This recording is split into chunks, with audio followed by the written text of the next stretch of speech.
Congressman, welcome to the program here. Thanks, Jason. Great to be with you. Let's talk severe weather. You're again pushing to get more weather radar coverage in rural parts of the state. How much do you think is really uncovered? Yeah, there's actually a lot that's uncovered. This bill that I have is called the Rural Weather Monitoring Systems Act. Right. It's the second time we pushed it. We pushed it 2 years ago. It got passed and then got stuck in the Senate.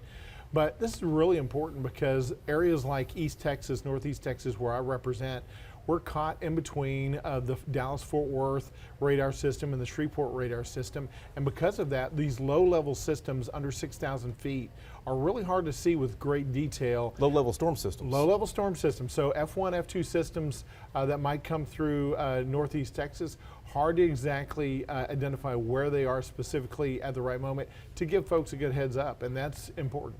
Has there been a storm that caused this legislation, a disaster that led to this? Well, there's been plenty of F1 and F2s that have come through Northeast Texas, and what we know is if we can just give a few more minutes of lead time to let folks know specifically where that storm is and where it's coming, they can get to shelter, they can make sure to preserve their property to the degree that they can with those systems running through. But we don't want people to get caught unaware, and that's happening these days. Some viewers watching this might say, listen, you're a Republican, President Trump and DOJ are talking about cutting the National Weather Service and have cut it 14%. Are you proposing to spend more money? What I'm talking about is really more value to the taxpayer, being more efficient with our tax dollars, because if we don't do these things that I'm talking about, now we're having to come back on the backside and spend more money through FEMA or through other agencies to clean up, to help folks that have been damaged in these situations. I think this is a major point that you bring up, that Republicans really should be talking about value and investment, return on the investment for the dollars spent by the taxpayers, because at the end of the day, if we don't put in money on the front side of certain things, we're going to pay 10 times that on the back side. Well, I mean, that's a great point you make, and I haven't heard that a lot, but I mean, even when you get to foreign aid, making a right turn here, even when you get to foreign aid, a lot of people say, listen, if the U.S. is investing in a lot of these third world countries, that's preventing China or Russia or someone else from investing there. Is it a mistake to cut foreign aid? Well, it's not a mistake to cut the waste, fraud, and abuse in foreign aid, but foreign aid has great value, and that's why I voted for it throughout the years. I voted for the funding that went to Ukraine, and one of the reasons why I said to do that was, hey, if we're not going to spend this money now, we're going to pay a lot more later, and U.S. taxpayer dollars to stop this aggression by Russia, and who knows, we might have to have our troops involved. We didn't want that, so it was a value proposition on the front end to actually do the things necessary.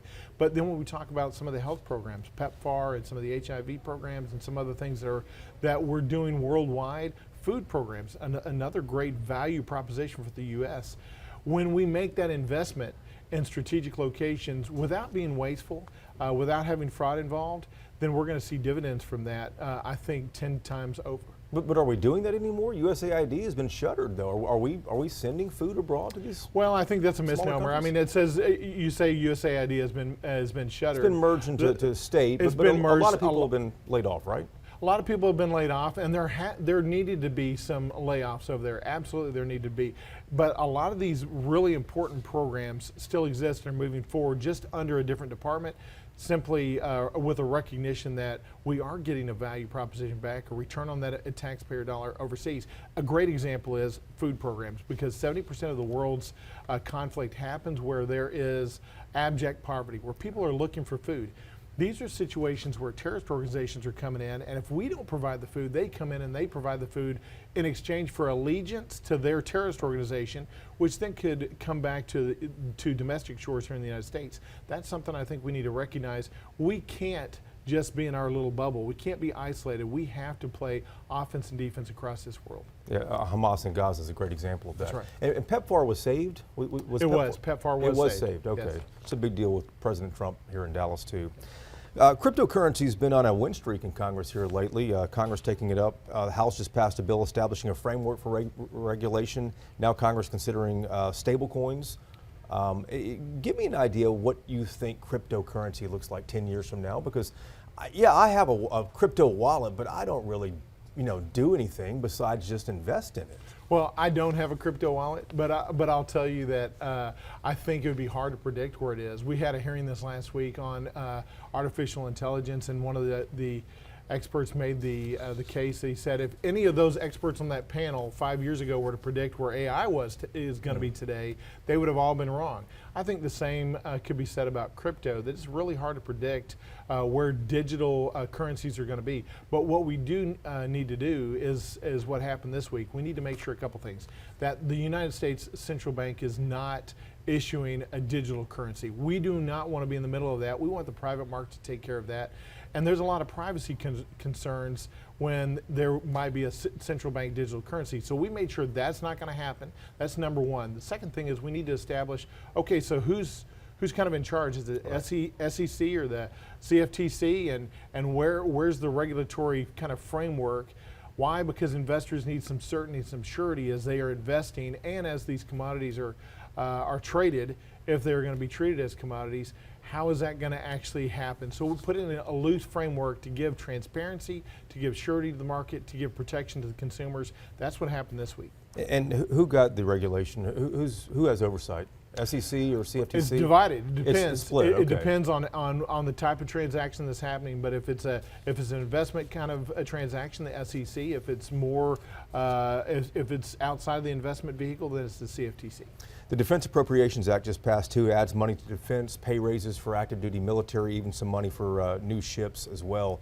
But $1 billion was set aside inside that for 1,200 counter drone systems and radars. I'm watching online to see what's happening in Ukraine and Russia. These are off-the-shelf Radio Shack style drones. Shouldn't we be putting money in those things as opposed to trying to counter it?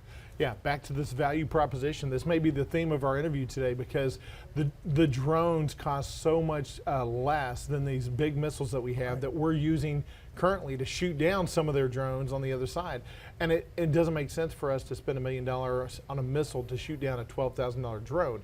It just can't make financial sense to us. So we need to be investing more in the atypical, asymmetric warfare that you're talking about, where we're saying, hey, let's just use a little innovation, a little wisdom on how we're going about our offensive and defensive tactics overseas. I think Ukraine proved pretty rightly that it could be used effectively if done smartly. We're watching what's happening in Austin too with the redistricting. How concerned are you that the redistricting might backfire and actually cost the GOP seats? Yeah, I mean, it is a concern. We need to make sure that we're long-term in our view of strategy.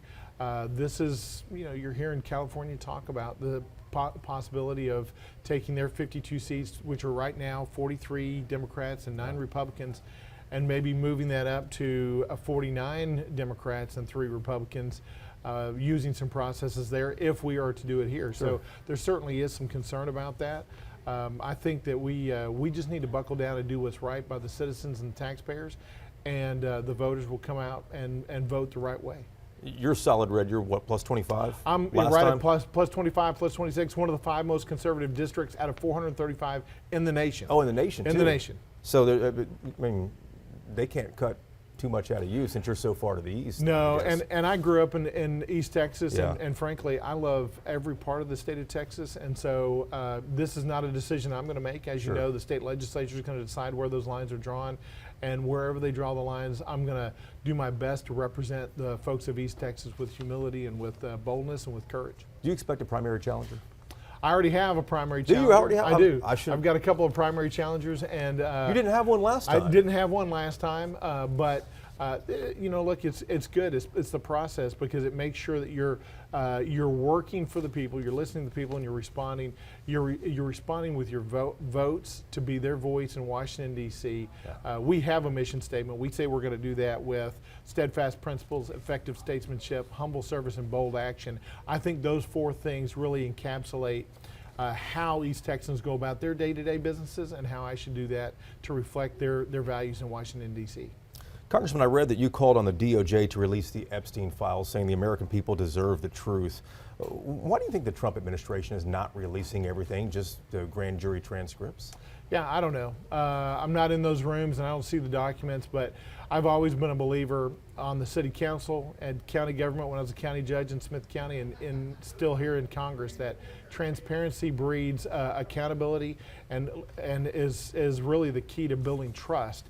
And there needs to be trust between the citizens and the constituents and the federal government. Right now, there's a whole lack of trust on both sides of the political spectrum. I think releasing the Epstein Files would go a long way. Last question. I want to ask you about the big, beautiful bill. 107,000 Texans in your district rely on Medicaid. Yeah. Part of this bill strips away health coverage for them. What do you say to those constituents? Well, it won't strip it away. It won't strip away benefits for those that need it. It does strip away eligibility for those that either are accessing it illegally, maybe are accessing it from 2 different states, or a subset of able-bodied adults, not disabled, not women with children, not elderly, but able-bodied adults that just simply choose not to work. And we are the party of responsibility. Conservatives should be that. And so part of that is to say, we want you to take responsibility for your own life, for your own future. And by putting some work requirements in there, we recognize that some folks are going to make the choice not to fulfill those work requirements. As a result, they're going to become ineligible. But that's simply their choice. Government cannot be the answer for everything. We need self-responsibility. That sounds like Reagan stuff here. There is one last headline I saw this morning. The Congress voted let me rephrase this here. Congress decided to rescind $9 billion in spending.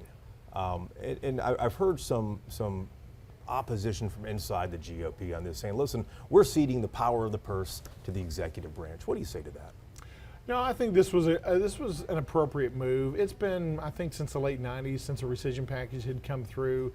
I think it was 88 the last time. Oh, was it? Okay, so it goes back even Yeah. further. And when you look at the spending problem over the past 3 decades, it's not just been a Republican problem or a Democratic problem, it's both. Both parties spend way too much money, and we've got to find ways to start reining that spending back in. I recognize, though, that $9 billion seems like a drop in the bucket. We really need to do more as it comes to the appropriations package. We need to grow our economy, which is what the One Big Beautiful Bill did. It's proud to be on the Ways and Means Committee as part of the tax writing committee for that bill. To see pro-growth policies made permanent in that bill so that businesses and families could actually get more liberty. That's what it's about, is lower taxation, lower regulation, lower burdens means more liberty for families and businesses to self-determine their own future instead of having government do that. But do you think the Republicans in control of Congress are exercising their authority, their legislative authority, their power of the purse enough in this administration? We need to exercise it more. You no think question so? about that. I absolutely do. I think that Congress needs to make sure that we, at the end of these next 4 years, has set a marker and said, no, there really is separation of powers, and we really do need to be a very strong Article I branch.